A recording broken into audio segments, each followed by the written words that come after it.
جو سینیٹر عرفان صدیقی صاحب نے واضح سٹیٹمنٹ دی وہ بڑی معنی خیز ہے۔ اچھا، یہ کامنلی تو لوگوں کے اندر یہ کنسیپٹ پایا جاتا ہے کہ یہ مذاکرات کن کے کہنے پر ہو رہے ہیں۔ فوج کو بہت سارے محاذوں پہ جو ہے نا مشکلات کا سامنا ہے، لیکن انہوں نے یہ سیاست کا محاذ بھی اپنے پاس رکھا۔ آپ ایک طرف تو یہ شو کر لیں کہ ہم یہ حکومت کے ساتھ مذاکرات کر رہے ہیں، دوسری طرف آپ جو ہے وہ بیک ڈور چینل کا استعمال کر رہے ہیں۔ بیرسٹ صاحب نے یہاں تک کی بات ختم نہیں کی، اس سے بھی آگے بڑھے یا شہباز شریف کی حکومت کا خاتمہ کسی بھی وقت ہو سکتا ہے، اور ایسا دکھائی دے رہا ہے کہ شہباز شریف حکومت جو ہے وہ آنے والے دنوں میں مشکلات کا شکار ہونے جا رہی ہے۔ سارے کے سارا اصل میں آگے کس طرف جانا ہے وہ خان صاحب کی پالیسی کے اوپر آئے گا۔ پی ٹی آئی اور حکومت کے درمیان مذاکرات نیا رخ اختیار کرتے جا رہے ہیں۔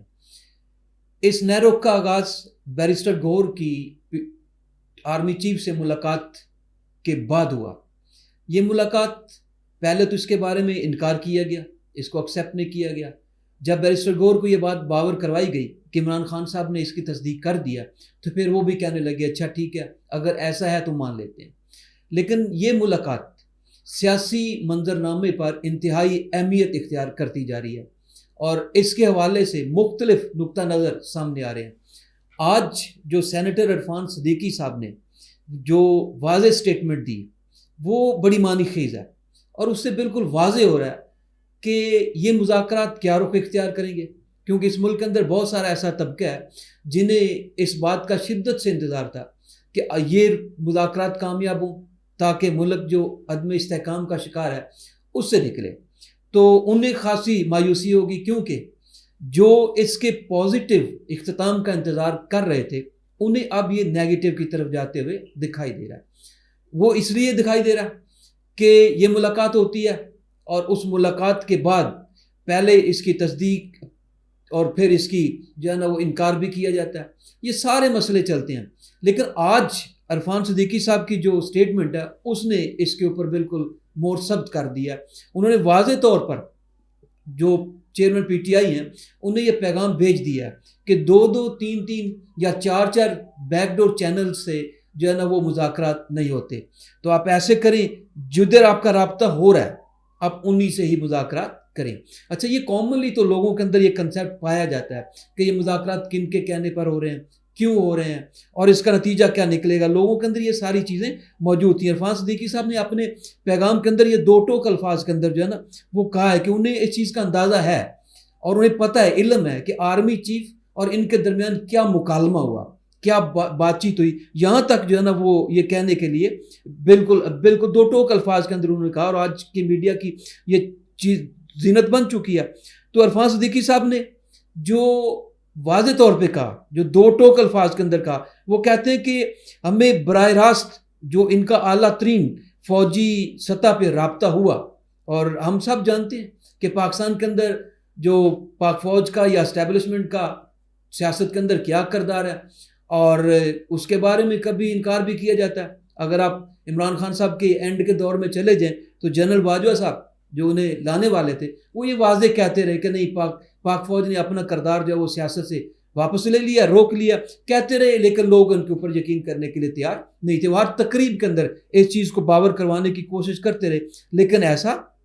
نہ ہو سکا۔ تو وہ چل رہا ہے، یہ سارا سلسلہ جو ہے نا وہ رکا نہیں ہے۔ حالانکہ فوج کو بہت سارے محاذوں پہ جو ہے نا مشکلات کا سامنا ہے، لیکن انہوں نے یہ سیاست کا محاذ بھی اپنے پاس رکھا ہے، اس کو بھی چھوڑنے کے لیے تیار نہیں ہے۔ بہرحال ہمارا موضوع بحث یہ نہیں ہے، ہم دیکھنا ہے کہ یہ جو اس وقت مذاکرات چل رہے ہیں پی ٹی آئی کے درمیان اور پھر حکومت کے درمیان، جو آج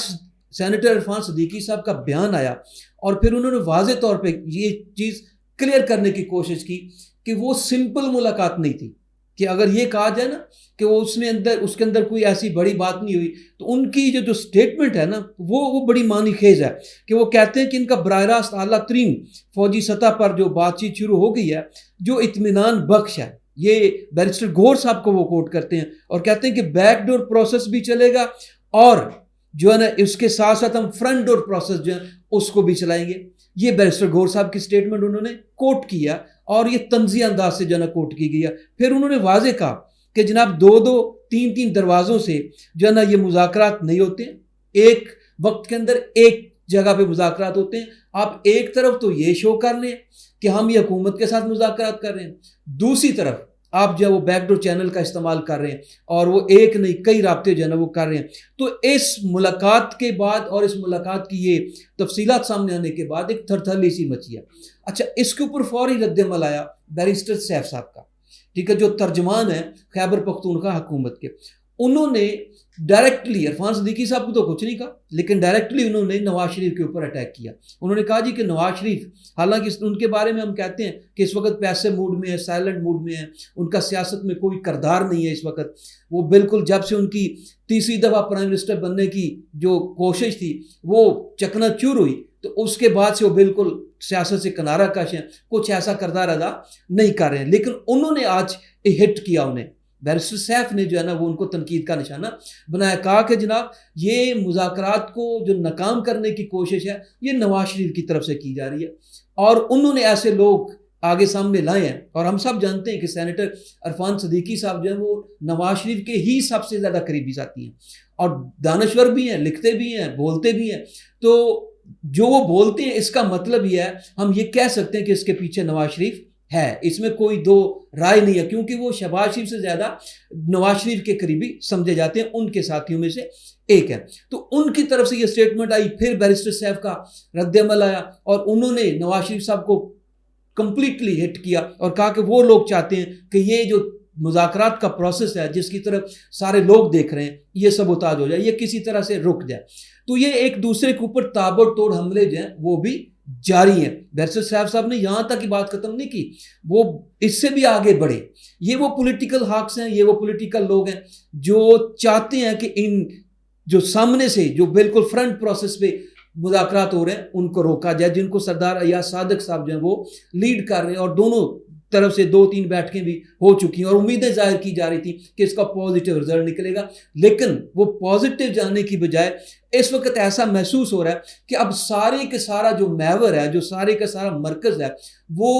ان کے اوپر آ گیا کہ آرمی چیف کے ساتھ جو ملاقات ہوئی, آرمی چیف کے ساتھ کیا گفتگو ہوئی, کیونکہ عرفان صدیقی صاحب نے اس کا بھی اندیا دے دیا کہ ان کے ساتھ کیا کنڈیشن ہوئی. اب یہ سوال اٹھایا جا رہا کہ کیا شہباز شریف کی حکومت جو کمزور ہو گئی, یا شہباز شریف کی حکومت کا خاتمہ کسی بھی وقت ہو سکتا ہے. اب یہ سوال بھی تجزیہ کار اٹھا رہے ہیں جس کے جوابات بھی سامنے آ رہے ہیں.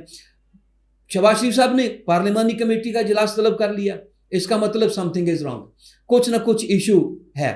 تو آرمی چیف کے ساتھ جو ان کی ملاقات ہوتی ہے بیرسٹر گور صاحب کی, اس کے کیا اثرات نکلنے جا رہے ہیں, اس کا اندیا علیمہ خان نے بھی دیا, وہ بھی اس کے اوپر بڑی اطمینان کا اظہار کرتے ہیں. اور پھر سب سے بڑی بات یہ دیکھیں کہ جو 190 بلین پاؤنڈ کیس کے اندر عمران خان صاحب کو اور بشرا بی بی کو سزا ہوئی, اس کے اوپر رونا دھونا نہیں ہوا, بلکہ اس کے اوپر خوشیاں منائی گئیں, اس کے اوپر مٹھائیاں تقسیم کی گئیں اور اس کے اوپر بڑے اطمینان کا اظہار کیا گیا. اس کا مطلب ہے کہ پی ٹی آئی جو ایک محاذ کے اوپر نہیں 2 سے 3 محاذوں کے اوپر چل رہی ہے, فرنٹ پروسیس بھی چلا رہی ہے, بیک ڈور پروسیس بھی چلا رہی ہے, وہ اسے کامیابی مل رہی ہے. اور اسی کامیابی کی وجہ سے ان کی یہ تند و تیز بیانات جو ہیں وہ بھی سامنے آتے ہیں کہ جناب ہم جو ہے نا حکومت کے ساتھ چلنے کے لیے تیار نہیں ہے, چونکہ جو اصل سیاست کے مرکز ہیں یا جو اصل سیاست کو گھماتے ہیں وہ ان کے ساتھ جو ہے نا ان کا پیچ اپ جس کی سالہ سال سے کوششیں کی جا رہی تھی وہ آخر ان کو کامیابی ملتی ہوئی دکھائی دے رہی ہے, جس وجہ سے وہ حکومت کو آنکھیں دکھانا شروع ہو گئے. اور اب یہ سوال اہمیت اختیار کر گیا کہ جناب آرمی چیف کیا کردار ادا کریں گے. اگرچہ وہ شہباز شریف صاحب کو کافی تسلیاں دے چکے ہیں کہ اسٹیبلشمنٹ وہی ہوتا ہے جو اس وقت کا موجودہ آرمی چیف ہوتا ہے, وہ انہیں واضح کرنے کی کوشش کر رہے ہیں کہ ایسا کوئی مسئلہ نہیں ہے, آپ تسلی سے حکومت کریں, حالات کو کنٹرول کرنے میں کامیاب ہو گئے ہیں. معیشت جو ڈگمگا رہی تھی, جو کہ ڈیفالٹ کے کنارے پہ پہنچ چکا تھا ملک, اس کو واپس لے آئے ہیں. IMF سے جو ہے نا وہ تعلقات بنا لیے, ان سے اپنے قسطیں بھی لے لی, ان سے پیسہ بھی لے لیا. تو ان کامیابیوں کے بعد آپ کی حکومت کو وائنڈ اپ نہیں کیا جائے گا. لیکن سیاسی تجزیہ کار اس چیز کو ماننے کے لیے تیار نہیں ہے. وہ اس ملاقات کے انتہائی دور رس نتائج ہیں وہ دیکھ رہے ہیں, اور عمران خان صاحب بھی اس کے اوپر خوش ہیں. سب سے بڑی بات یہ ہے کہ اب جو ہے وہ خان صاحب بھی اس کے اوپر اپنی خوشی کا اظہار کر چکے ہیں, اطمینان کا اظہار کر چکے ہیں کہ یہ ملاقات کا سلسلہ جو وہ جاری رہنا چاہیے اور اس کے اندر مزید پیش رفت کی ضرورت ہے. کیونکہ خان صاحب بھی سمجھتے ہیں, وہ بھی جانتے ہیں, کیونکہ جب وہ خود آئے اس وقت بھی آرمی کے کندھوں پہ چڑھ سوار ہو کر آئے, اور ابھی بھی انہیں امید ہے کہ ہم نے یہ ساری اسٹرگل کر کے دیکھ لی. اینٹی آرمی جو سوشل میڈیا اور پھر دوسری چیزیں نظریات کا استعمال تھا وہ ہم سب کچھ کر کے دیکھ چکے, ہنگامہ آرائی بھی کر چکے, ہم نے لانگ مارچ بھی کر لیے, پروٹیسٹ بھی کر لیا, سب کچھ کر لیا, اس کا کوئی نتیجہ جو ہے وہ برآمد نہیں ہوا, کوئی نتیجہ نہیں نکلنے کی بجائے ساری کی ساری لیڈرشپ مشکلات کا شکار ہوگی. تو خان صاحب بھی اس کے اوپر اطمینان میں ہیں اور ایسا دکھائی دے رہا ہے کہ شہباز شریف حکومت جو ہے وہ آنے والے دنوں میں مشکلات کا شکار ہونے جاری ہے اگر یہ ملاقاتوں کا سلسلہ مزید آگے بڑھتا ہے اور یہ جاری رہتا ہے. تو اس لحاظ سے جو مذاکراتی عمل ہے پی ٹی آئی کے درمیان اور اس کے بعد حکومت کے درمیان وہ کسی بھی نیچ کے اوپر پہنچنے سے پہلے ہی اختتام پذیر ہوتا ہوا دکھائی دے رہا ہے, جس کی وجہ سے شہباز حکومت کو پریشانی لائق ہے. ظاہری طور پہ تو یہ کہہ رہے ہیں کہ ہمیں کوئی خطرہ نہیں ہے, آرمی چیف بھی ان کو تسلی دے رہے ہیں, جبکہ اندر کھاتے جو سارا پروسیس چل رہا ہے وہ اصل میں شہباز شریف حکومت کو ہی خطرات لاحق ہیں اور وہ آہستہ آہستہ مزید بڑھتے جا رہے ہیں, وہ کم نہیں ہو رہے ہیں, کیونکہ پی ٹی آئی کے مختلف رہنماؤں کی ملاقاتوں کا سلسلہ جب وہ شروع ہو چکا ہے. تو اس لیے اس ملاقات کو ٹرننگ پوائنٹ کہا جا رہا ہے. عمران خان صاحب کے دور کے والے میں مشہور ہوا تھا نا یو ٹرن, یہاں پہ آرمی چیف سے اس ملاقات کو ٹرننگ پوائنٹ کہا جا رہا ہے اور اس حوالے سے یہ کہا جا رہا ہے کہ شہباز شریف صاحب جو ہیں وہ اب کافی سوچ بچار میں, کافی مشکلات میں ہیں کہ آخر کہیں آرمی یا اسٹیبلشمنٹ وہ ساری کی ساری حکومت کو جو ہے وہ لپیٹ میں نہ لے لے اور یہ حکومت فارغ ہوتی ہوئی نہ دکھائی دے. تو عمران خان صاحب کا راستہ تو انہوں نے روکنے کی کوشش کی, ہر لحاظ سے کیا. پہلے نو ڈاؤٹ اس میں کوئی شک نہیں وہ جنرل باجوہ صاحب کی کندھوں پہ سوار ہو کر آئے, لیکن جو اس کے بعد الیکشن ہوئے ان الیکشنز کے اندر لوگوں نے ان کو مینڈیٹ دیا, تو اس مینڈیٹ کو دبانے کے لیے یہ ساری جد و جہد نہ وہ کی گئی, لیکن اس کو شاید دبانا مشکل ہے کیونکہ عوام نے جو ہے نا ووٹ دیا اور وہ آگے بڑھتا جا رہا ہے. اب شاید عمران خان صاحب کے اوپر سارے کا سارا ڈیپینڈ کرتا ہے. ہم اپنی بات کو یہاں پہ وائنڈ اپ کر سکتے ہیں کہ جناب سارے کے سارا اصل میں آگے کس طرف جانا ہے وہ خان صاحب کی پالیسی کے اوپر آئے گا کہ کیا وہ اپنی سوشل میڈیا بریگیڈ کو روکیں گے کہ آرمی چیف اور آرمی کے خلاف جو کمپین چلا رہے ہیں اس کو روک دیں. ٹھیک اسی طرح جو آرمی مخالف پروٹیسٹ ہے یا جو یہ سارا لا عمل اختیار کیا ہوا کیا اس کو روک دیں گے یا اپنی پچھلی انا کے اوپر ہی اٹکے رہیں گے اور سمجھیں گے کہ میں پاکستان میں انقلاب لانے میں کامیاب ہو جاؤں گا. تو ایسا ہوتا ہوا دکھائی نہیں دے گا.